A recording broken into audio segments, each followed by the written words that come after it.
So జనరల్గా మనకి ఎక్కడైనా ప్రతి దానికి ప్రాబ్లమ్స్ అనేవి చాలా కనిపిస్తాయి, కానీ దాన్ని మనం టూ వేలో చూడొచ్చు. అదొక ప్రాబ్లం లాగా చూడొచ్చు, ఆ ప్రాబ్లంకి సొల్యూషన్ ఎలా అని ఆలోచించవచ్చు. ఈ ప్రాబ్లం ఏంటి, ఎందుకు వస్తుంది అని అలా ఆలోచించవచ్చు. దీనికి సొల్యూషన్ ఏంటి, దీన్ని ఎలా సాల్వ్ చేయాలి అని ఆలోచించవచ్చు. సో మనకు పిల్లలలో వచ్చినప్పుడు మనం ఏం చేస్తామంటే ఏమి ఆలోచించకుండా రియాక్ట్ అయిపోతాం. అది ఎందుకు అవుతాము అంటే అన్నిసార్లు అవ్వము, కొన్నిసార్లు బాగానే బ్యాలెన్స్డ్గా ఉంటాం.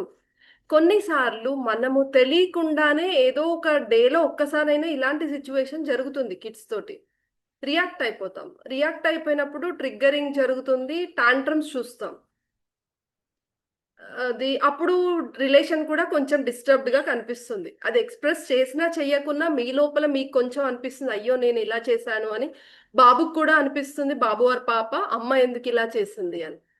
దీనికి రీజన్ ఏంటి అంటే, ప్రతిసారి ఇప్పుడు పిల్లలకి ఎంత ఏజ్ ఉందో మన పేరెంటింగ్ కూడా అంతే ఏజ్ ఉంది. We are not so experienced from childhood, మనకు పేరెంటింగ్ ఎక్స్పీరియన్స్ ఏమీ లేదు.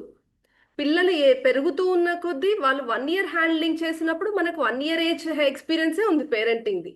సో ఎవ్రీ ఇయర్ వాళ్ళు ఎదుగుతూ వాళ్ళ గ్రోత్ ఎలా చూస్తున్నారో, వాళ్ళు ఎదిగే పేరెంటింగ్ని కూడా మనం అలానే చూస్తున్నాం. That we should accept. We are not experienced in parenting, we are learning in parenting.